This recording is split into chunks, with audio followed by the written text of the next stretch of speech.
background before coming into Bespoke Financial is really, I'd say, very traditionally focused on the finance road. I grew up in New York, went to college out there, and after school ended up joining Goldman Sachs for a couple of years, and then ultimately moved on to Guggenheim Partners Investment Management. And throughout the entirety of my finance career, I was always focused on fixed income debt markets, and towards the later part, really focused on the structured credit and middle market lending space, dealing with really non-vanilla industries and assets and understanding how to structure deals so that we were protected as a lender, but also earning an outsized yield. And so that was, I'd say, where I spent the majority of my focus over my 10-year finance career. I'd say in 2013, the first step was my moving and relocating to Los Angeles, still working in finance, but from a vantage point, it gave me really good look through to seeing this industry really growing from the ground up. And, as an outside observer, my own personal belief, because I believed in cannabis as a product, I believed in the good it could do to the society in general, I understood that it would ultimately grow to resemble any other consumer product industry. And so in order for that to happen, debt financing would have to be available to this industry. That's how all other industries sort of manage their production.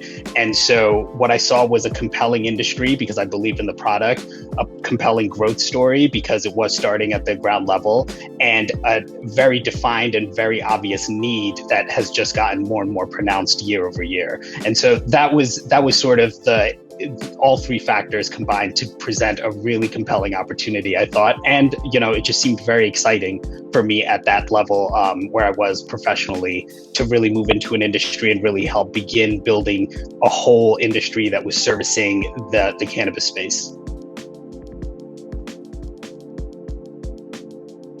Bespoke, where it is today, is a licensed commercial lender that provides non-dilutive debt financing for cannabis companies across the entire supply chain. Now, the initial impetus for starting the company, as I was looking at the cannabis space and understanding this need for debt financing, I approached it more from the angle of building a very traditional financial firm that was just offering term debt financing. Ultimately, I ended up connecting with you and other folks at Casa Verde, who introduced me to my other two co-founders, Ben and Pablo, who also co-founded ProducePay. Now, ProducePay is a fintech platform that provides debt financing to the perishable produce industry, and they've done a tremendous job scaling that business over the past 5 years, having provided over $2 billion worth of financing since inception and raising over $30 million in equity financing. Ben and Pablo, based off of the success they had at ProducePay, were looking to see what other industries they could take lessons learned and really recreate the success of ProducePay, and cannabis jumped out as an obvious candidate. And so ultimately, after speaking with them, we launched Bespoke in July of 2018 with the focus of really replicating the success of ProducePay as a fintech platform, but also incorporating the traditional financial concepts in terms of underwriting and risk management and valuing the assets and opportunity within the industry. And so the ultimate company that launched, I think, was a good hybrid of the two. And now we are a licensed lender servicing the industry, but also have the incorporated fintech angle that allows us to scale very quickly and service a large percentage of the market.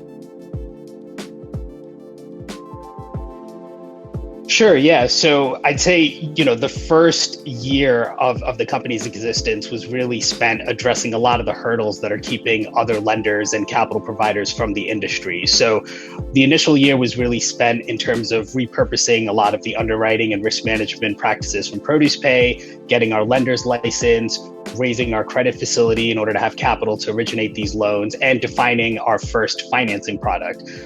We ended up onboarding our first client in June of 2019, so about a year later, and we've just had tremendous growth ever since. So as of today, a full year later, June 2020, our client base has grown from 1 to 18 clients that are actively accessing financing on our platform. We've reviewed to date well over 200 different licensed operators in the markets that we're open in. I'd say we also grew in terms of geographic coverage. When we initially launched, we only focused on the California recreational market. And over the past year, we've now expanded into 3 other states and would look to add on more in time. And we've also expanded our financing product offering. We initially launched with one financing product, invoice financing, and over time have now added 3 additional financing products that help companies manage their working capital needs, inventory financing needs, and also now we offer a general line of credit, which is a very flexible form of financing. So, in terms of clients, products, services, geographical areas, we've grown tremendously in all those areas. And also in terms of the team, we now have 8 full-time employees on a day-to-day basis, and that's not including advisors that we have and board members. And so, the growth in the company has been very pronounced, I'd say, in all aspects. Sure. So that's a huge point of focus for us when we're approving any new customer onto our platform. As a licensed lender, Bespoke is secured against all the corporate assets of the borrowing company. And so when we do our initial underwriting and approval, we ensure that whatever amount of credit we're willing to extend to these companies is over collateralized when compared to the assets of the borrowers. And these assets include not just their deposit accounts and inventory and AR, but it also includes their cannabis inventory and their cannabis licenses, where a lot of the value exists for these companies. So from the gate, what we ensure is that our exposure to a company is always more than covered for by the assets of that company by itself. Beyond that, what we track on a monthly basis is ongoing surveillance. So this financial analysis is done on a monthly basis to ensure that the companies themselves are either maintaining or improving their credit quality. And if we start seeing degradation in the client's health, or financial health, I should say, what we can do is restrict further advances, reduce our existing exposure, and recover our proceeds before there actually is a default or a much more serious event for these borrowers.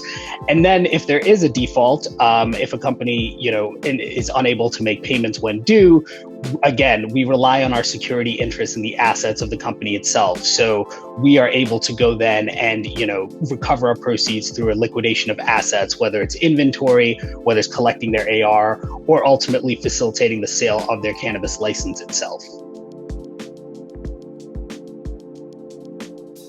Yeah, that's a great question. And I'd say in general, overwhelmingly positive. And I think it helps to look at not just the macro environment for financial markets, but also the micro environment within the cannabis industry itself. So from a macro level, obviously, there's a lot of volatility. A lot of debt markets have repriced at wider spreads.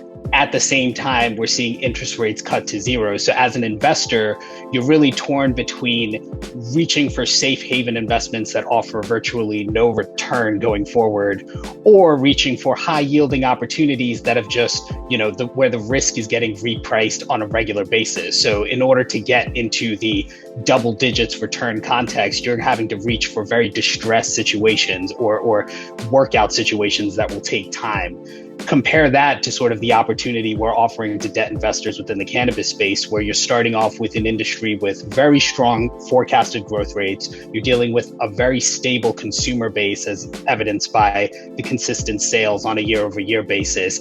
And at the same time, pairing that with a high yielding opportunity, because cannabis being federally illegal offers a very high risk adjusted return for lending to these companies. And so from an investor standpoint, they basically see the opportunity to lend in a very secured environment, collateralized by assets, secured by businesses that are screened through our underwriting, and at the same time earn these really outsized yields that really are not available in any other industry within the space. And so the feedback has been very positive, and that's allowed us to increase our own debt facility over 3x over the past year, and continue to have good confidence that as our business scales and our client base grows, we'll have the capital in hand in order to sustain that growth and fund these loans going forward.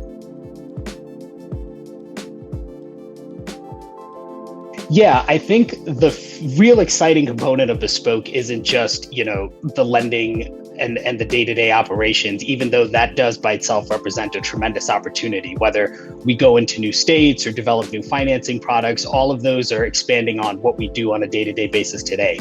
But the real exciting component, I think, is, looking towards the future is the data that we've already started aggregating and analyzing opens up a lot of avenues for Bespoke, right? So in terms of our interaction with our clients, we get really good look through not only into our clients' activities, but also the activities of all the companies they interact with, whether it's vendors or customers. So by aggregating that data, we're going to be in a position to offer services like the first third-party credit bureau for the industry, where an outside observer now has more transparency into the industry because he can understand whether the company he's looking to interact with has a good track record in terms of paying their bills and credit performance and how they've interacted with their own partners within the industry itself. So that data component, I think, is going to be very key. That's going to allow us to build this third-party service that should be attractive, not just to people within the industry, but also people outside the industry, ancillary service providers. Beyond that,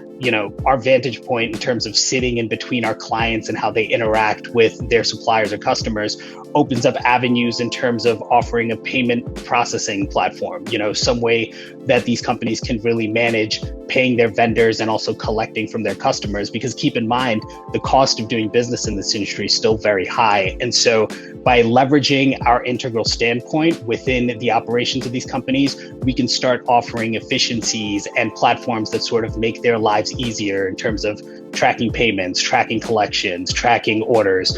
And so building off of that vantage point, I think, is going to be key in terms of propelling Bespoke to being more than just a debt financing lender servicing the industry.